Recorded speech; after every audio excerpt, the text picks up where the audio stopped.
Bismillahirrahmanirrahim. Assalamualaikum warahmatullahi wabarakatuh. Baik teman-teman, ini pertemuan minggu ke-6 ya. Itu artinya kita 2 minggu lagi akan UTS.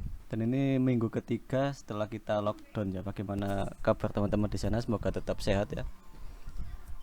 Oke, untuk minggu ini kita lanjutkan materi yang minggu kemarin mengenai Microsoft Word ya.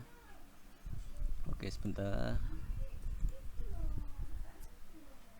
Ya, untuk ini minggu ini kita ngomongin Microsoft Word dengan outline ini ya, daftar isi, pustaka, catatan sampai auto save atau penyimpanan otomatis. Teman-teman pasti sudah familiar semua, sudah tahu semua kayaknya ya.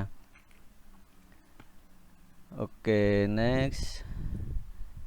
Ya, daftar isi. Daftar isi ini sebenarnya teman-teman saya yakin sudah pernah bikin ya, tapi mungkin manual atau secara manual. Sebenarnya ya nggak masalah, mungkin bisa saja kan, yang penting jadi daftar isinya. Tapi kan jadi nggak efektif kalau misalnya halamannya banyak atau artikel yang ditulis punya halaman yang nggak sedikit gitu ya.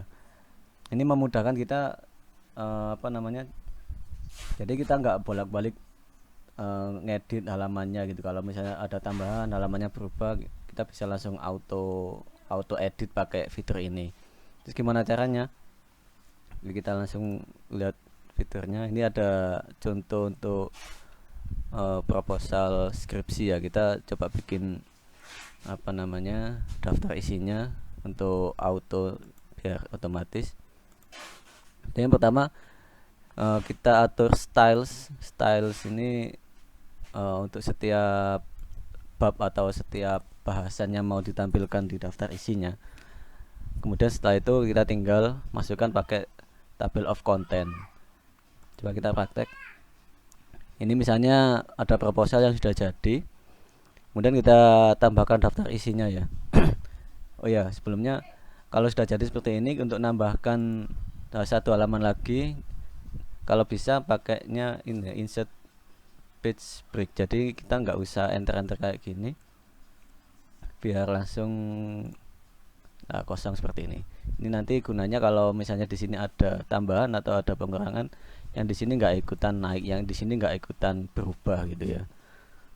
Oke itu. Kemudian setelah itu kita atur dulu. Misalnya bab 1 ini. Nah, di sini ada home, kemudian lah ini. Ada styles di sini, ada banyak ya, ada banyak pilihan. Dan kita pilih, kita bikin satu. Kita create aja misalnya yang pertama namanya bab ya, karena ini untuk bab. Kita bisa langsung oke, atau kita bisa modifikasi ini nanti defaultnya dia. Kalau misalnya kita pengennya ini nanti besar fontnya 14 atau berapa, kita atur aja biar nanti bisa otomatis. Atau juga bisa ininya apa, jenis fontnya ya, disesuaikan aja dengan kebutuhan atau dengan aturannya. Dan kalau sudah, kita oke. Nah, untuk semua bab ini kita apa namanya, stylenya kita rubah ya. Nah, awalnya kan normal, jadi kita klik di sini. Semua bab. Ada bab 2 dan bab 3. Nah, ini bisa auto dia. Kemudian lagi ada bab daftar pustaka, biasanya juga masuk ya. Daftar pustaka. Kemudian mungkin ini rencana pelaksanaan pembelajaran. Oke. Kalau yang bab sudah, mungkin biasanya yang subbab ya. Subbab juga seperti tadi langkahnya. Kita bikin lagi, kita kasih nama subbab. Kita bisa modifikasi. Time New Roman ini mungkin kalau subbab 12 ya otomatis. Kemudian ini bisa bold atau enggak. Kalau sudah sesuai kebutuhan kita oke. Sorry, ini tadi kepencet ya. Sebentar. Subbab, untuk subbab ya, Ini misalnya kita bikin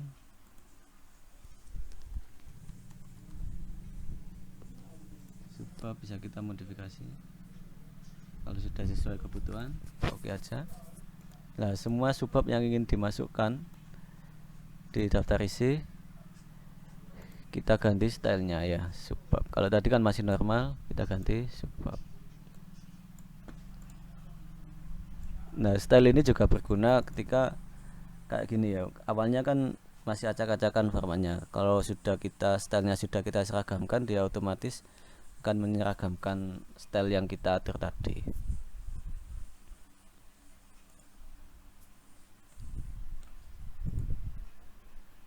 Oke, coba kita semua aja ya kasih ya.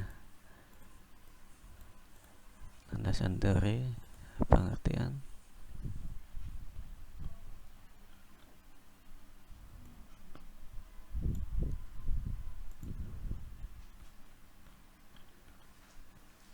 Oke, semuanya seperti itu. Kalau misalnya ada lagi yang poin-poinnya mau ditampilkan, intinya adalah kita bikin stylenya dulu, kemudian setelah stylenya selesai kita tinggal apa namanya, di sini kita insertnya pakai reference.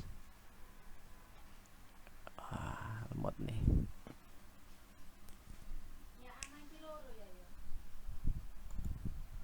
Oke, sebentar, laptopnya agak ngadat. Nah, reference kemudian table of content. Nah, ini ada konten-konten kita bisa milih, tapi saya sarankan misalnya kita custom table of content dulu ya, sebelum milih ininya manual stylenya. Kita custom table of contentnya di sini. Ini kita modify. Oh bukan, option maksud saya, option. Nah, ini kan ada angka 1 2 3. Ini nanti apa namanya? Bedanya apa saat TOC levelnya 1 2 3 nanti kan ada yang lebih menjorok ke dalam, lebih menjorok lagi gitu ya. Itu semakin banyak atau semakin tinggi TOC levelnya ini, dia menjoroknya semakin ke dalam gitu. Jadi tadi kan kita nggak pakai heading, ini kita hapus saja. Dan yang nggak ada nilainya dia nggak akan ditampilkan. Karena ini kan bab belum ada nilainya, pasti dia nggak akan tampil. Makanya kita kasih nilai 1, berarti dia paling kiri gitu ya. Kemudian ada lagi mana subbab tadi, HIJ subbab. Karena dia agak menjorok ke dalam, kita mungkin kasih levelnya 2 atau 3 gitu ya. Kalau sudah kita oke. Nah, seperti ini bab, di sini subbabnya agak menjorok. Kalau sudah di oke aja. Nah, ini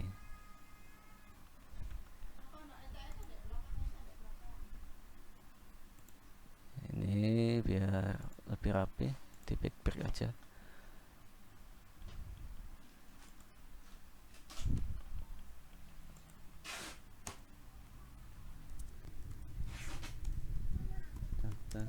Isi. Oke. Ini sudah jadi ya, langsung di auto. Kalaupun ada kalaupun ada perubahan konten atau perubahan halaman maksud saya, kita bisa langsung klik kanan aja, ada update field ini ya. Kalau page number only dia akan mengubah ininya tanpa menambah entire table, tanpa menambah konten yang ada. Misalnya ada konten yang ditambahi, dia kalau kita update nya cuma page number aja, dia nggak akan masuk di sini. Tapi kalau kita update entire table, dia kalau ada tambahan konten dia otomatis masuk di sini. Cukup mudah ya, jadi kita nggak usah balik-balik ke bawah ke atas untuk lihat sudah benar apa belum halamannya gitu ya. Oke, saya rasa sudah paham untuk daftar isi.